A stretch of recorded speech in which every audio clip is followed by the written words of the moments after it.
നിങ്ങളുടെ ബുദ്ധിയോട് പറയുക, നിങ്ങളുടെ ജഡീകതകളോട് പറയുക, ഞാൻ നിന്നെ ജയിക്കുവാൻ പോകുന്നു. ഞാൻ ദൈവത്തിൻ്റെ പദ്ധതി പ്രകാരം ഒരു വലിയ എക്സ്പാൻഷനിലേക്ക് നീങ്ങും. നിങ്ങളുടെ ബുദ്ധി ഇതിന് തടസ്സമായി നിൽക്കുകയാണ്. ബുദ്ധിയിൽ ലഭിക്കുന്ന ഒരുപാട് ഇൻഫർമേഷൻസും അറിവുകളും അത് തടസ്സമാകുന്നു, ഈ പുരോഗതിക്ക് തടസ്സമാകുന്നു. പകരം ബുദ്ധിയുടെ തലത്തിൽ നിന്ന് റെവലേഷൻ്റെ തലത്തിലേക്ക് നീങ്ങേണ്ടത് ആവശ്യമാണ്. കാര്യങ്ങൾ വെളിപ്പെട്ട് കിട്ടണം.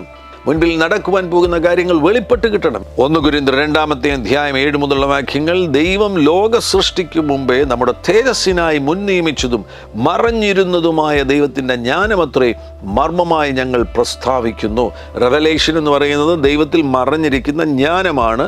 അതാണ് മിസ്റ്ററി എന്ന് പറയുന്നത്. ആ മിസ്റ്ററിയാണ് റെവലേഷൻ എന്ന് പറയുന്നത്. ആമേൻ. മിസ്റ്റോറിയസ് ആയിട്ടുള്ള ചില കാര്യങ്ങൾ കർത്താവ് റിവീൽ ചെയ്യുവാൻ പോകുന്നു. 8-ാം വാക്യത്തിൽ, അത് ഈ ലോകത്തിൻ്റെ പ്രഭുക്കന്മാർ ആരും അറിഞ്ഞില്ല. അറിഞ്ഞിരുന്നുവെങ്കിൽ അവർ തേജസ്സിൻ്റെ കർത്താവിനെ ക്രൂശിക്കുകയില്ലായിരുന്നു.